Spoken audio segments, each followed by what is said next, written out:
Hello കുട്ടികളെ, പുരാണങ്ങളിൽ പലതവണ പുരുഷനായും സ്ത്രീയായും മാറിയ ഒരു രാജാവിൻ്റെ കഥ പറഞ്ഞിട്ടുണ്ട്. ഇന്ന് കഥ മുത്തശ്ശി ആ കഥ പറയാം. ആദിത്യന് ശ്രാദ്ധദേവൻ എന്നൊരു പുത്രനുണ്ടായിരുന്നു. ഈ ശ്രാദ്ധദേവൻ തന്നെയാണ് വൈവസ്വത മനു എന്ന പേരിലും അറിയപ്പെടുന്നത്. ആ രാജാവ് വസിഷ്ഠ മഹർഷിയുടെ സഹായത്തോടെ പുത്രകാമേഷ്ടി എന്നൊരു യാഗം നടത്തി. സൽപുത്രൻ ഉണ്ടാവണമെന്ന ആഗ്രഹത്തോടെയാണ് രാജാവ് യാഗം നടത്തിയത്. രാജാവിൻ്റെ പത്നിയായിരുന്ന ശ്രദ്ധ തനിക്ക് ഒരു മകള് ഉണ്ടാകണം എന്ന ആഗ്രഹം യജ്ഞം നടത്തുന്നവരോട് പറഞ്ഞു. യജ്ഞം നടത്തുന്ന ഹോതാവ് അത് മനസ്സിൽ വെച്ച് ഹോമം നടത്തി. അങ്ങനെ രാജാവിന് ഇള എന്നൊരു പുത്രി ഉണ്ടായി. രാജ്യം ഭരിക്കാൻ ശക്തനായ ഒരു പുത്രൻ വേണമെന്നതായിരുന്നു രാജാവിൻ്റെ മോഹം.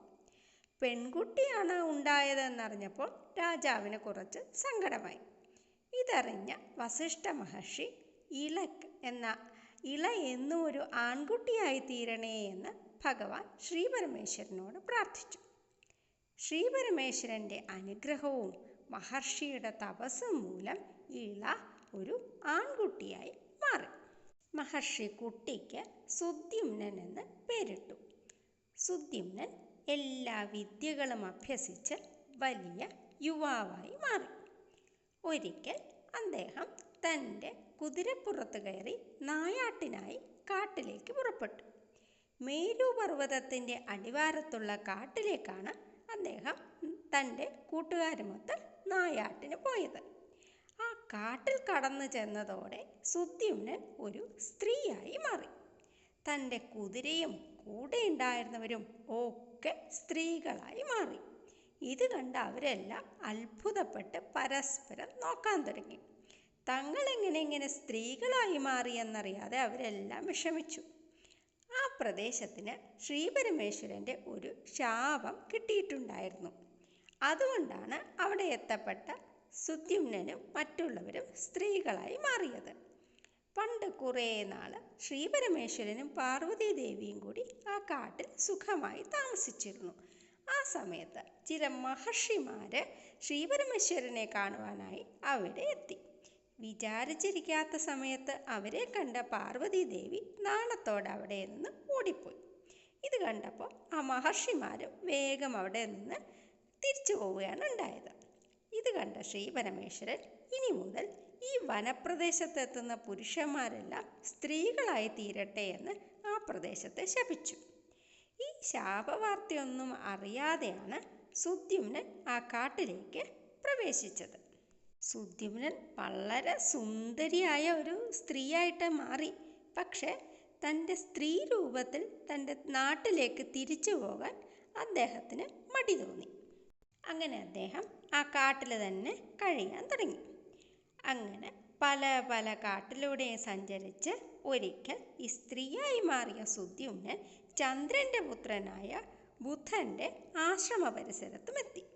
ബുധൻ ഈ സുന്ദരിയായ സ്ത്രീയെ കണ്ടപ്പോൾ അവരെ വിവാഹം കഴിക്കണമെന്ന് ആഗ്രഹിച്ചു. സുദ്യുമ്നനും ബുധനെ ഇഷ്ടമായി. അങ്ങനെ അവർ വിവാഹം കഴിച്ച് അവിടെ താമസം തുടങ്ങി. അവർക്കുണ്ടായ കുട്ടിയാണ് പുരൂരവസ്. കുറേ വർഷങ്ങൾ അങ്ങനെ സുദ്യുമ്നൻ സ്ത്രീയായി അവിടെ അങ്ങനെ ജീവിച്ചു. കുറേ കാലം കഴിഞ്ഞപ്പോൾ ഈ സ്ത്രീയായി മാറിയ സുദ്യുമ്നന് തൻ്റെ പൂർവ്വകാലത്തെ പറ്റിയെല്ലാം ഓർത്തപ്പോൾ ഒരു സങ്കടം തോന്നി. തനിക്ക് വീണ്ടും രാജാവായി നാട്ടിലേക്ക് പോകണമെന്നൊരു ആഗ്രഹം അവർക്കുണ്ടായി. സുദ്യുമ്നൻ വീണ്ടും തൻ്റെ കുലഗുരുവായ വസിഷ്ഠനെ കണ്ട് വിവരങ്ങളെല്ലാം പറഞ്ഞു. തനിക്ക് വീണ്ടും പുരുഷനായി തീരണമെന്നും അതിനെ സഹായിക്കണമെന്നും അദ്ദേഹം വസിഷ്ഠ മഹർഷിയോട് അപേക്ഷിച്ചു. സുദ്യുമ്നനെ സഹായിക്കാനായി മഹർഷി കൈലാസപർവ്വതത്തിൽ പോയി ശ്രീപരമേശ്വരനെ സ്തുതിച്ച് സുദ്യുമ്നൻ്റെ ആഗ്രഹം ശ്രീപരമേശ്വരനെ അറിയിച്ചു. പ്രസന്നനായ ശ്രീപരമേശ്വരൻ താൻ മുൻപ് പറഞ്ഞതിനെ സത്യമാക്കുവാനും എന്നാൽ സുദ്യുമ്നനെ സഹായിക്കാനുമായിട്ട് 1 മാസം സുദ്യുമ്നൻ പുരുഷനും 1 മാസം സ്ത്രീയുമായി തീരട്ടെ എന്ന് പറഞ്ഞു. അങ്ങനെ സുദ്യുമ്നൻ കുറേ കാലം കൂടി രാജ്യം ഭരിച്ചു. സ്ത്രീയായിത്തീരുന്ന മാസങ്ങളിൽ അദ്ദേഹം ആരെയും കാണാതെ ആ കൊട്ടാരത്തിൽ തന്നെ കഴിയാൻ തുടങ്ങി. ഇത് പ്രജകളിൽ രാജാവിനോടൊരു ഇഷ്ടക്കേടൊക്കെ ഉണ്ടാക്കി. വസിഷ്ഠ മഹർഷി വീണ്ടും സുദ്യുമ്നു വേണ്ടി ഭഗവതിയെ തപസ് ചെയ്ത് പ്രസാദിപ്പിച്ചു.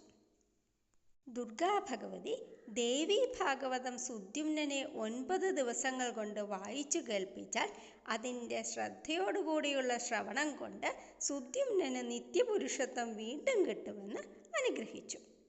ദേവിയുടെ ഉപദേശമനുസരിച്ച് വസിഷ്ഠ മഹർഷി സുദ്യുമ്നനെ 9 ദിവസം കൊണ്ട് ദേവീ ഭാഗവതം കേൾപ്പിച്ചു. ഇത് ശ്രദ്ധയോടെ ശ്രവിച്ച സുദ്യുമ്നന് ദേവിയുടെ അനുഗ്രഹത്തോടെ നിത്യപുരുഷത്വം വീണ്ടും കിട്ടി. അദ്ദേഹത്തിന് വീണ്ടും 3 പുത്രന്മാരുണ്ടായി. കുറേ കാലങ്ങൾക്ക് ശേഷം സുദ്യുമ്നൻ തൻ്റെ രാജ്യം പുരൂരവസ് എന്ന പുത്രനെ ഏൽപ്പിച്ച് തപസ് ചെയ്യാനായി കാട്ടിലേക്ക് പോയി. ഈ കഥ എല്ലാവർക്കും ഇഷ്ടപ്പെട്ടോ? മറ്റൊരു കഥയുമായി കഥമുത്തശ്ശി വീണ്ടും വരാം. അതുവരെ എല്ലാവർക്കും ബൈ.